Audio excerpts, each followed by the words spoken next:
Hello दोस्तों, आप सभी लोगों का हमारे YouTube channel Praveen the analyser में स्वागत है। उम्मीद है आप सभी लोग अच्छे होंगे और आपकी तैयारी अच्छी चल रही होगी।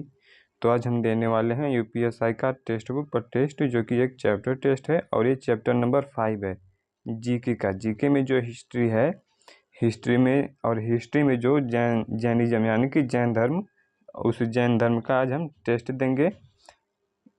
जैन धर्म के बारे में जो पूरा डिटेल टेस्ट है, ये सब कुछ मिलेगा। तो इस टेस्ट को हम अटेम्प्ट करेंगे, तो आप भी पेन और कॉपी लेके बैठिए और साथ ही में मिलकर इस टेस्ट को अटेम्प्ट करते हैं।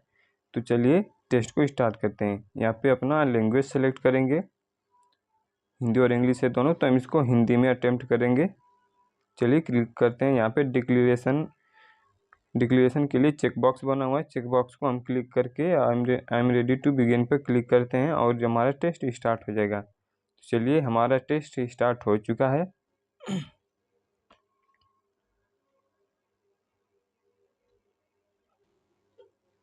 हमारा टेस्ट स्टार्ट चुका है। पहला प्रश्न है, इसमें 5 मिनट में हमें 10 क्वेश्चन करने हैं, तो जल्दी जल्दी करके हम आगे बढ़ते हैं। पहला प्रश्न है हमारा,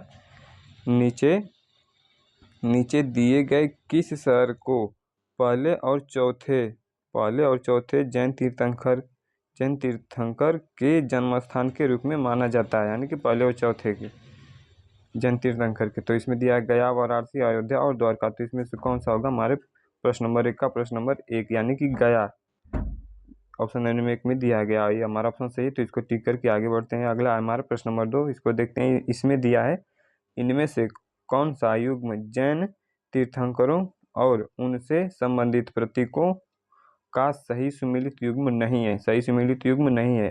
ऑप्शन में है भगवान पद्मप्रभा बाग से, अगला दिया है भगवान महावीर सिंह से, अगला दिया है भगवान ऋषभ साड़िया बैल, और ऑप्शन नंबर 4 में दिया है भगवान अजितनाथ हाथी। तो हमारा कौन सा हो जाएगा? प्रश्न नंबर दूसरे का ऑप्शन नंबर 1। ऑप्शन नंबर 2, 3, 4 ये तीनों सही हैं। हमारा ऑप्शन नंबर 1 ही गलत है, तो इसको टिक करके हम आगे बढ़ते हैं, जिसमें पूछा था गलत के लिए। अगला देख लेते हैं प्रश्न नंबर 3। प्रश्न नंबर 3 में दिया गया है, जैन धर्म के संबंध में निम्नलिखित में से कौन सा शब्द आचार्य को संदर्भित करता है, आचार्य को संबंधित करता है? ऑप्शन में दिया गया सत्य, निराश्रय, स्तेय और ब्रह्मचर्य। तो हमारे प्रश्न नंबर 3 में हो जाएगा हमारा ऑप्शन नंबर 3 स्तेय को करता है, तो हमारा ये सही होगा ऑप्शन नंबर 3। अगला देखते हैं प्रश्न नंबर 4। प्रश्न नंबर 4 में दिया गया है, जैन कीर्ति स्तंभ चित्तौड़गढ़ किस जैन तीर्थंकर को समर्पित है, यानी कि जैन कीर्ति स्तंभ चित्तौड़गढ़ के किस जैन तीर्थंकर को समर्पित है? तो ऑप्शन में दिया गया महावीर स्वामी, पार्श्वनाथ, अजितनाथ और आदिनाथ। तो हमारे प्रश्न नंबर 4 में हो जाएगा ऑप्शन नंबर 4, आदिनाथ को समर्पित है। अगला देख लेते हैं प्रश्न नंबर 5। प्रश्न नंबर 5 में है, कल्पसूत्र जैन धर्म से संबंधित एक ग्रंथ है, जिसे किसके द्वारा लिखा गया? कल्पसूत्र किसके द्वारा लिखा गया, जो जैन धर्म का एक जैन धर्म से संबंधित ग्रंथ है? तो ऑप्शन दिया गया भद्रबाहु, चाणक्य, सूरदास और चंद्रगुप्त। हमारे प्रश्न नंबर 5 का हो जाएगा ऑप्शन नंबर 1, जिसमें दिया है भद्रबाहु द्वारा लिखा गया। अगला देखते हैं प्रश्न नंबर 6। प्रश्न नंबर 6 में दिया गया है, किस वर्ष की आयु में महावीर ने गृह त्याग दिया और निर्वाण की खोज में वन में रहने चले गए? तो ऑप्शन में दिया गया है 32, 30, 28 और 29। तो हमारे प्रश्न नंबर 6 का हो जाएगा हमारा ऑप्शन नंबर 2, जिसमें दिया गया है 30 वर्ष में त्यागा था उन्हें गृह। अब अगला देखते हैं प्रश्न नंबर 7। प्रश्न नंबर 7 में दिया गया है, जिस जैन ग्रंथ में तीर्थंकरों के जीवन चरित्र है, उसका नाम क्या है? जैन तीर्थंकरों की जीवन चरित्र है, उसका नाम क्या है? तो इसमें दिया है वासगदासाओ, आदि पुराण, भगवती सूत्र और कल्प सूत्र। प्रश्न नंबर 7 में का हमारा हो जाएगा ऑप्शन नंबर 4, यानी कि ऑप्शन नंबर 4 में दिया है कल्पसूत्र नाम है। तो इसको टिक करके हम आगे बढ़ते हैं। हमारा प्रश्न नंबर 8वां है, जैन धर्म के दिगंबर संप्रदाय के संदर्भ में निम्नलिखित में से कौन सा कथन सही नहीं है? तो ऑप्शन में दिया गया, दिगंबर भिक्षु कपड़े नहीं पहनते थे, क्योंकि उनका मानना है कि यह भौतिक चीज़ों के लिए निर्भरता और इच्छा को बढ़ाता है। अगला ऑप्शन दिया था, ये मानते थे कि स्त्री और पुरुष दोनों मोक्ष प्राप्त कर सकते हैं। अगला ऑप्शन है ऑप्शन नंबर 3, उसमें उनका मानना है कि महावीर अविवाहित रहे। ऑप्शन नंबर 4 में है सतपाहुड़ा ग्रंथ में दिगंबर को मान्यताओं का सबसे पुराना अभिलेख है। तो हमारा कौन सा हो जाएगा प्रश्न नंबर 8 का ऑप्शन नंबर।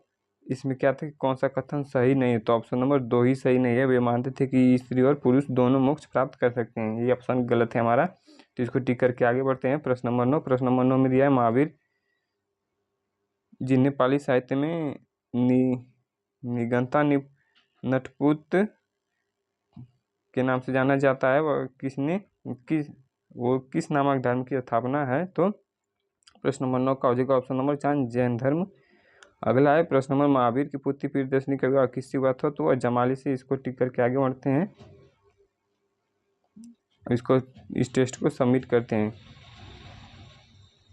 हमने 10 क्वेश्चन पूरे अटेम्प्ट कर लिए हैं। हमारा टेस्ट सबमिट हो चुका है। अब इसका एनालिसिस करते हैं।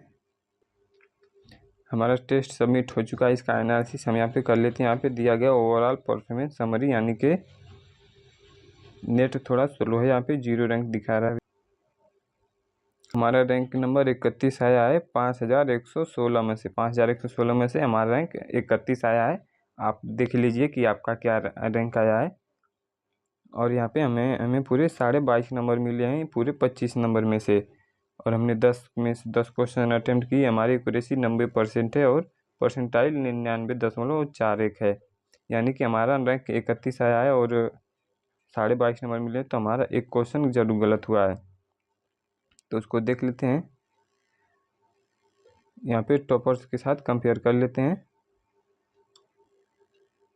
हमने 22.5 पाए हैं, टॉपर्स ने 25 पूरे, और हमें 90% एक्यूरेसी, टॉपर्स की 100%। हमारे 9 क्वेश्चन करेक्ट हुए, टॉपर्स ने 10 क्वेश्चन करेक्ट किए हैं। हमारा एक क्वेश्चन है जो गलत हो गया है। देख लेते हैं कि हमने क्या गलत किया। इस टॉपर्स ने इसको 1.5 मिनट में ही अटेम्प्ट कर लिया है, और जो कि लगभग संभव नहीं है 1.5 मिनट में करना, लेकिन फिर भी लोग अपन लोगों ने किया तो अच्छी बात है। यहाँ पे हमने पूरे 5 मिनट ले लिए इसको अटेम्प्ट करने में। चलिए इसका सोल्यूशन हम देख लेते हैं।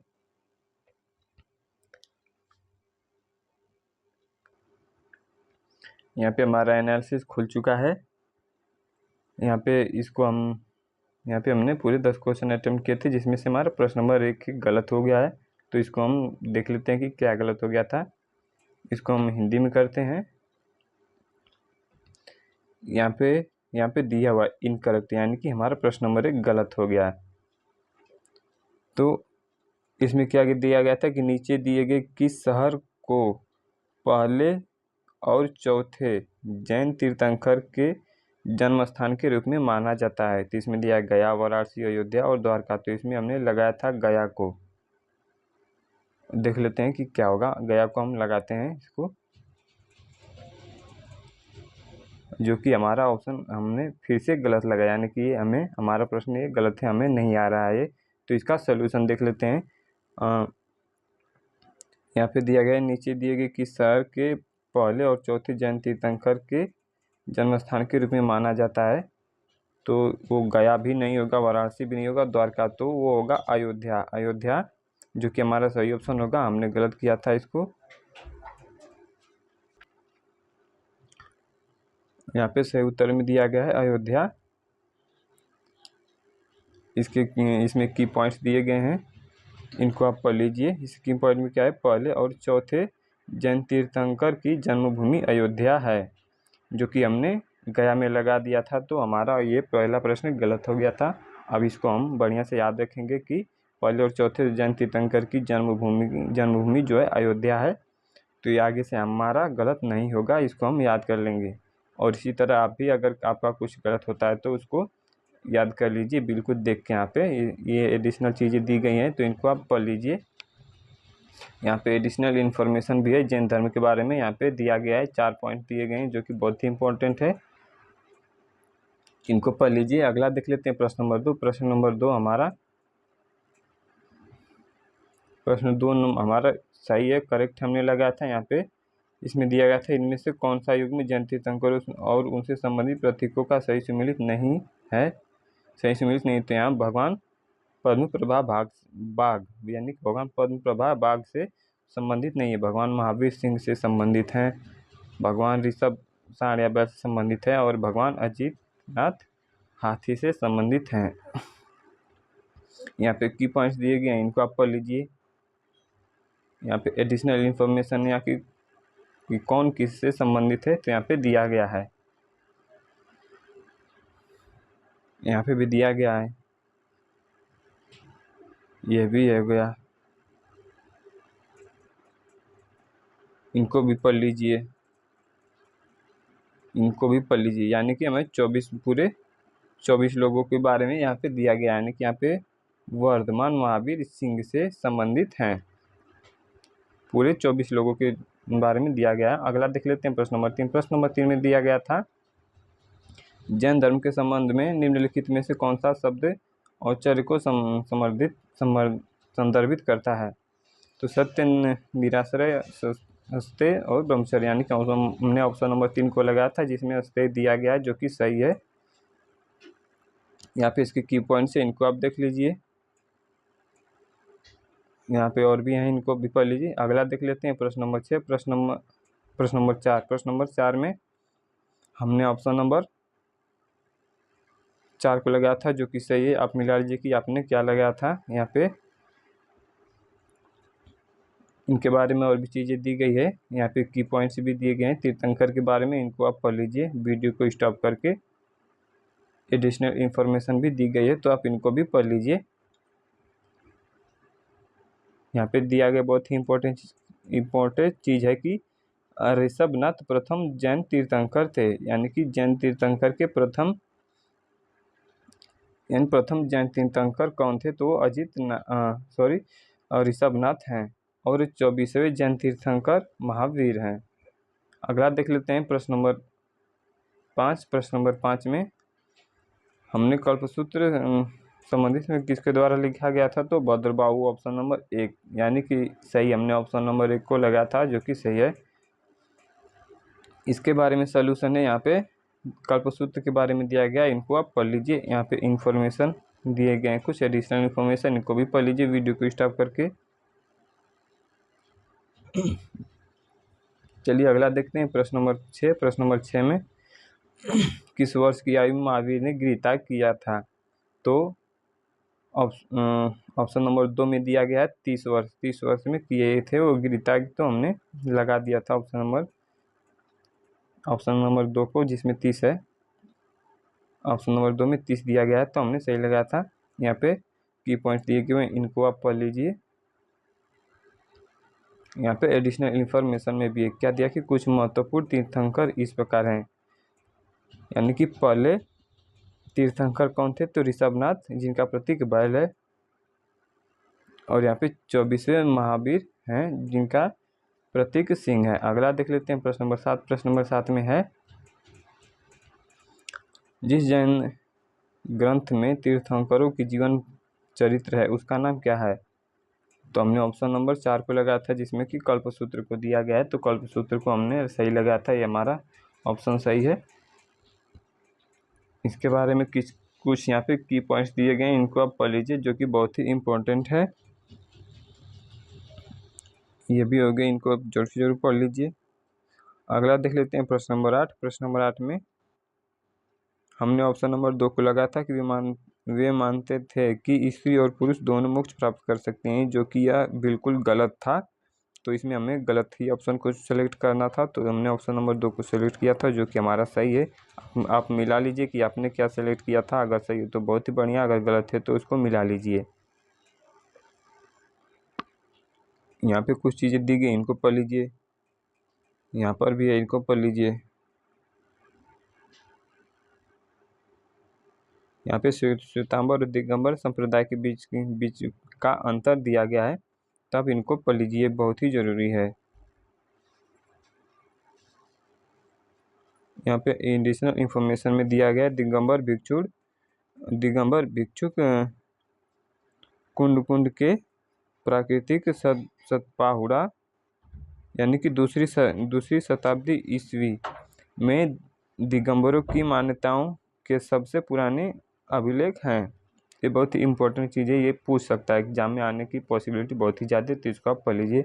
अगला देख लेते हैं प्रश्न नंबर 9। प्रश्न नंबर 9 में दिया गया था, महावीर जी ने पाली साहित्य में निगंता नटपुत के नाम से जाना जाता था। निगंता नटपुत के नाम से जाना जाता था, तो किस नामक धर्म की स्थापना है? तो ये जैन धर्म के, तो इन्होंने जैन धर्म की स्थापना की। इसमें कुछ चीज़ें हैं, यहाँ पे देख लीजिए। महावीर स्वामी जो 20वें तीर्थंकर थे, यहाँ पे और भी चीज़ें दी गई है। यहाँ पे दिया गया उनका 72 वर्ष की आयु में पावापुरी में निधन हो गया, जो वर्तमान में बिहार में है। ऐसी ही चीज़ें बहुत ही यहाँ पे इंपॉर्टेंट होती है। तीर्थंकर के बारे में दिया गया है एडिशनल इन्फॉर्मेशन में, इनको आप जरूर पढ़ लीजिए। अगला है हमारा last question, question number 10। Question number 10 में पूछा था, महावीर की पुत्री प्रियदर्शनी का विवाह किससे हुआ था? बिंबिसार, इंद्रभूति, गौतमी, जमाली और मौर्यपुत्र, यानी कि इसमें से हमारा जमाली से उनके पुत्री का विवाह हुआ था, जो कि हमने ऑप्शन नंबर 3 सही लगाया था। हमारा सही है, आप मिला लीजिए कि आपने क्या लगाया था। यहाँ पे इसके की पॉइंट्स है, की पॉइंट्स को जरूर पढ़ लीजिए, ये बहुत ही इंपॉर्टेंट है। यहाँ पे एडिशनल इंफॉर्मेशन है, इनको आप जरूर से जरूर पढ़ लीजिए और मिला लीजिए कि अगर आपका कोई आपने किसी प्रश्न का गलत उत्तर दे दिया था तो आप उसे सही कर सकते हैं अगले आने वाले टेस्ट में, ताकि जब हम फुल टेस्ट देंगे, फुल मॉक टेस्ट, तो उसमें ये सारी चीज़ें पूछी जाएंगी, तो ये आपको बहुत ही हेल्पफुल होगी। तो दोस्तों, ये था आज का यूपीएससी का टेस्ट, और आपने कितना सही जवाब दिया, आपके कितने आंसर सही हुए, आपका क्या स्कोर रहा, ये कमेंट सेक्शन में ज़रूर बताइए। और अगर आप हमारे चैनल पर नए हैं तो वीडियो को लाइक करें, शेयर करें और चैनल को सब्सक्राइब जरूर करें, ताकि अगले टेस्ट की वीडियो आपके पास तुरंत पहुंच सके, जिससे कि हम इस टेस्ट को साथ ही में अटेम्प्ट कर पाएँ। और हमारे इस चैनल पर टेक्स्ट बुक के जितने भी टेस्ट हैं, मॉक टेस्ट हैं, प्रीवियस ईयर टेस्ट हैं, सेक्शनल टेस्ट हैं, चैप्टर टेस्ट हैं, इन सभी के टेस्ट हम डेली बेसिस पे करवाते हैं। और जो भी स्टूडेंट टेक्स्ट बुक के इस टेक्स्ट बुक के प्रीमियम फीचर को ऑफर नहीं कर पा रहे हैं, तो उनके लिए हमारा चैनल बहुत ही हेल्पफुल है। इस चैनल पे हम टेस्ट को लाइव एकदम कराते हैं और उसके एनालिसिस भी बढ़िया ढंग से देते हैं। तो चलिए, आज के लिए इतना ही, मिलते हैं नेक्स्ट क्लास में। धन्यवाद। जय हिंद, जय भारत।